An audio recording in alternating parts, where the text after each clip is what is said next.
ಆಚಿ chilli powder ಸಖತ್ ಖಾರ ಬಣ್ಣ ಮತ್ತು ರುಚಿ ಆಚಿ ಚಿಲ್ಲಿ ಪೌಡರ್.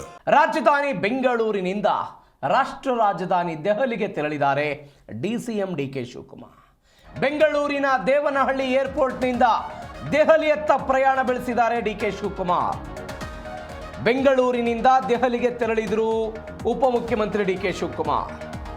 ದೇವನಹಳ್ಳಿ ಏರ್ಪೋರ್ಟ್ನಿಂದ ದೆಹಲಿಗೆ ಪ್ರಯಾಣವನ್ನು ಬೆಳೆಸಿದರು. ಏರ್ ಇಂಡಿಯಾ AI 2868 ಈ ವಿಮಾನದಲ್ಲಿ ಪ್ರಯಾಣವನ್ನು ಬೆಳೆಸಿದ್ದಾರೆ.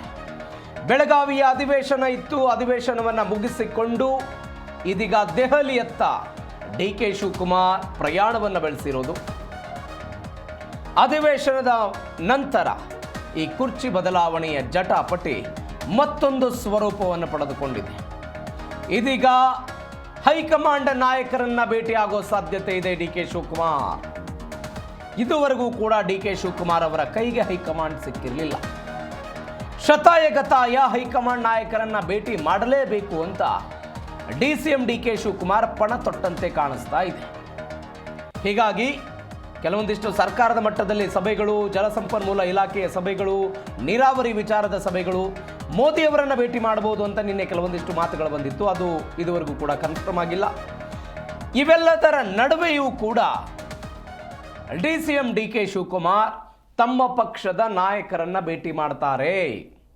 ಹೈಕಮಾಂಡ್ ನಾಯಕರನ್ನ ಭೇಟಿ ಮಾಡಿ ಈ ಕುರ್ಚಿ ಗದ್ದಲ, ಸಿದ್ದರಾಮಯ್ಯನವರು ಕೊಟ್ಟಂಥ ಹೇಳಿಕೆ, ಇವೆಲ್ಲದರ ಬಗ್ಗೆಯೂ ಕೂಡ ಚರ್ಚೆ ಮಾಡುವಂಥ ಸಾಧ್ಯತೆ ಇದೆ.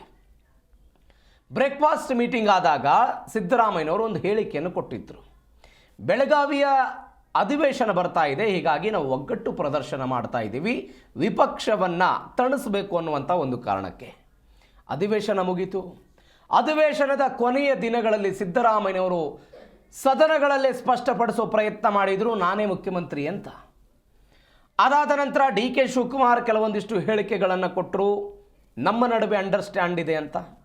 ನಿನ್ನೆ ಸಿದ್ದರಾಮಯ್ಯನವರು ಮೈಸೂರಿನಲ್ಲಿ ಒಂದು ಹೇಳಿಕೆಯನ್ನು ಕೊಟ್ಟಿದ್ದಾರೆ. ಇವನ್ ಖರ್ಗೆ ಅವರು ಇದನ್ನು ನಾಯಕತ್ವ ಗೊಂದಲವನ್ನು ಇಲ್ಲೇ ಬಗೆಹರಿಸಿಕೊಳ್ಳಬೇಕು ಅನ್ನುವಂತಹ ಸಲಹೆಯನ್ನು ಕೊಟ್ಟ ನಂತರವೂ ಕೂಡ ಸಿದ್ದರಾಮಯ್ಯನವರು ನಿನ್ನೆ ಮೈಸೂರಲ್ಲಿ ರಾಹುಲ್ ಗಾಂಧಿಯವರೇ ಇದನ್ನು ಬಗೆಹರಿಸಬೇಕು, ರಾಹುಲ್ ಗಾಂಧಿಯವರು ಹೇಳಿದ ಹಾಗೆ ನಾವು ಕೇಳ್ತೀವಿ ಅಂತ ಸಿದ್ದರಾಮಯ್ಯನವರು ಒಂದು ಹೇಳಿಕೆಯನ್ನು ಕೊಟ್ಟಿದ್ದಾರೆ.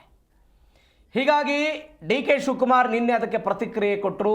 ಸಿದ್ದರಾಮಯ್ಯನವರು ಏನು ಹೇಳಬೇಕು ಅವರು ಹೇಳಿದ್ದಾರೆ, ನಾನೇನು ಹೇಳಬೇಕು ನಾನು ಹೇಳಿದ್ದೀನಿ, ಖರ್ಗೆ ಅವರು ಏನು ಹೇಳಬೇಕು ಖರ್ಗೆ ಅವರು ಹೇಳಿದ್ದಾರೆ.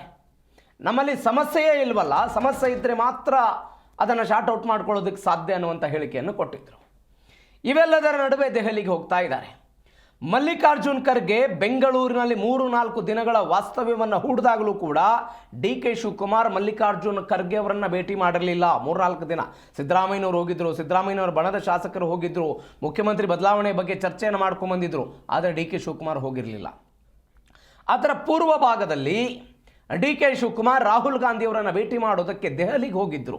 ಡಿಕೆ ಸುರೇಶ್ ಮತ್ತು ಡಿಕೆ ಶಿವಕುಮಾರ್. ರಾಹುಲ್ ಗಾಂಧಿ ಸಮಯ ಕೊಡಲಿಲ್ಲ, ಸಿದ್ದರಾಮಯ್ಯನವರು ಮಾತ್ರ ಸಮಯವನ್ನು ಕೊಟ್ಟಿದ್ದರು. ಇದೀಗ ಅಧಿವೇಶನ ಮುಗಿದಿದೆ, ನಾಯಕತ್ವ ಹಂತದ ಈ ಚರ್ಚೆಯ ವಿಚಾರ ಒಂದು ಹಂತಕ್ಕೆ ಬಂದಿದೆ. ಇವತ್ತೇನಾದರೂ ಹೈಕಮಾಂಡ್ ನಾಯಕರನ್ನು ಭೇಟಿ ಮಾಡ್ತಾರಾ, ಮಾತಾಡ್ತಾರಾ ಅನ್ನುವಂಥ ಕುತೂಹಲ ಇದೆ.